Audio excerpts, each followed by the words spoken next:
Adolescence is a 2025 Netflix limited series which follows 13-year-old Jamie Miller, who is accused of committing the murder of one of his classmates, Katie Leonard. Set in Yorkshire, England, the series is split into 4 episodes, each delving into and dissecting what exactly could drive a young boy to the point of ending a life. Episode 1 sets the scene.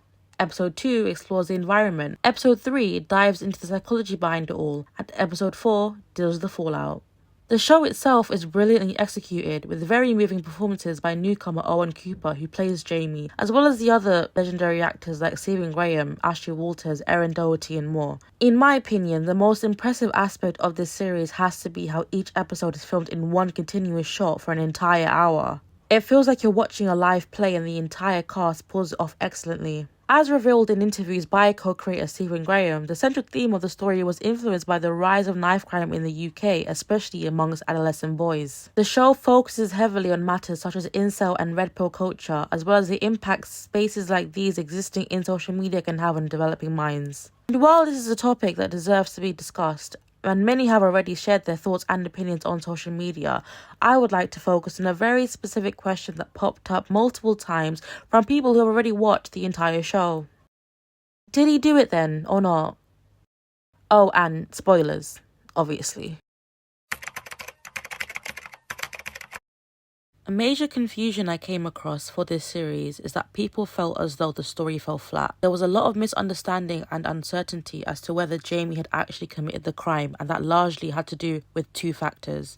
1, people wanted to believe Jamie when he repeatedly said that he didn't do anything wrong. And 2, they entirely misunderstood the intention of the series. I will admit, I was one of those people who wasn't sure if Jamie actually did it at first. We spent the entire first episode watching the process of the police breaking the Miller's door down, arresting Jamie, processing him, and then the episode ends with the police finally interrogating Jamie, where we get a breakdown of what exactly happened. And despite Jamie's commitment to denying the act, he and his father are brought to distraught tears when D.I. Bascom shows them the CCTV footage of Jamie confronting Katie and ultimately stabbing her to death. Now, to be honest, I, much like others, didn't actually realise what the video was showing to begin with. It sort of looked like he was just punching her and shoved her to the ground. I had to replay it a couple times to dissect the motions because the lines that followed kind of confirmed it was evidence of him committing the crime, but I really wasn't sure. But if you watch the footage closely, you can see he pulls a knife out from his sock before he lunges at her. What made it even more confusing, however, was how despite being shown raw evidence of him stabbing Katie, Jamie continued to say he didn't do it or that he didn't do anything wrong. I believe this is where a lot of confusion came from for the audience. Jamie was so adamant he wasn't at fault that you wanted to believe him. I also think the audience went into watching the show with specific expectations.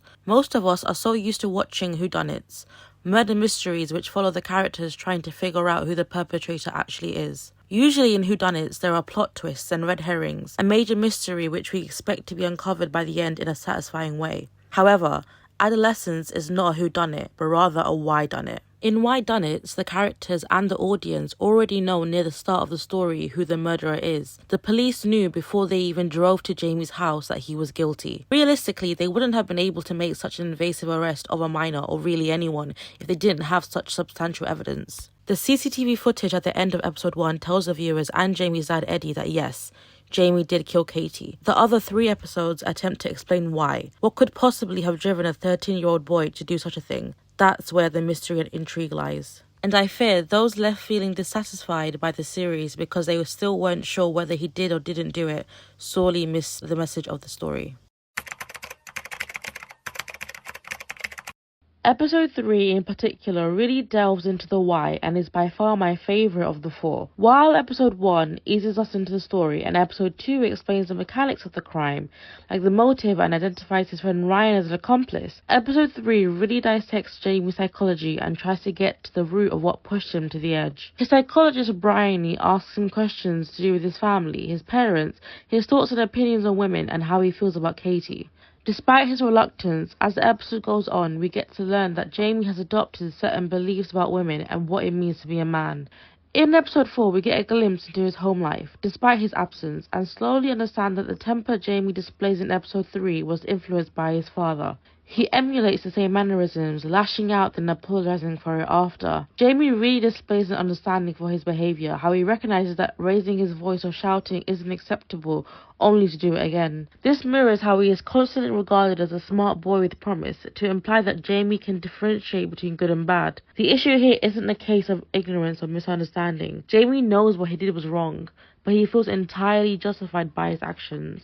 The point which a lot of viewers came to realise this about Jamie was when he successfully managed to intimidate Bryony after an accidental confession. In this panic, he lashes out, flipping his chair and standing over her menacingly. He was no longer the petrified little boy who wet his pants in bed after the police came to arrest him. The audience, along with Bryony, started to see the side of Jamie who had a temper problem, who could be capable of murder. I think what's so particularly jarring about this moment is how there were so many signs beforehand. The episode literally began with him getting into a fight with an inmate of his, and he tells us that the other guy started it, thus justifying his actions. But if you watch the footage closely, Jamie is the one throwing punches. He has created a belief system that if he can apply a reason to an action, then it is just. So that then begs the question, why did he feel so strongly that he didn't do anything wrong, even when presented with concrete evidence that he had committed a heinous crime? Well, it's simple really. He believed that Katie deserved to be punished for what she had done. Now, like I said, this video isn't examining the impact of red pill culture or social media as a whole, but we do need to talk about Jamie's personal attitudes towards women. In this 1 hour episode alone, we can see how his behaviour towards Bryony shifted.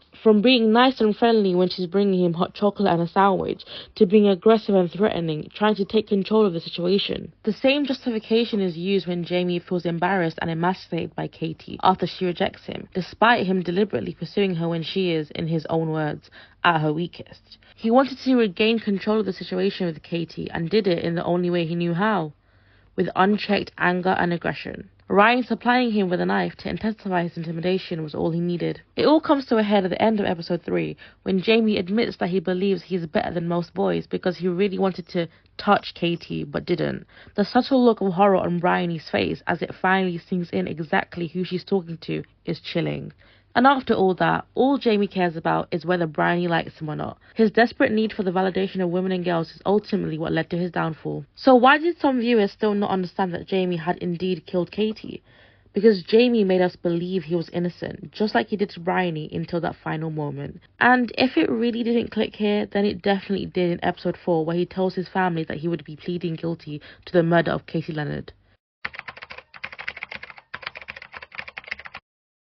Okay, to be honest, there were still a lot of people who didn't quite understand what was going on and even left the show saying they wanted to see how the trial went, despite there being no trial because he pleaded guilty in episode 4. I swear, do people even pay attention when they watch shows anymore? But those people aside, I think this is really a testament to how amazing the cast is, especially Owen Cooper. Like, the guy is my little sister's age and he's keeping up with some of the greats in current British television. I really see a bright future for that one.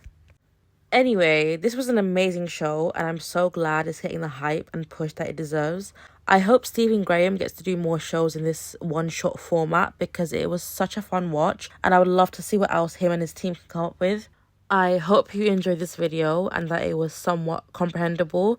I did record most of my voice over sleep deprived and this is my first video, so I'm just feeling things out for now. I would like to make more videos on movies and TV shows, maybe not as heavy or formal as this one. Others might be more lighthearted and just pure vibes, but I did really want to talk about this topic specifically. I have a master's degree in forensic psychology. I have to use it for something. So yeah, this might be my first video and my last video, or my first of many. Stay tuned to find out.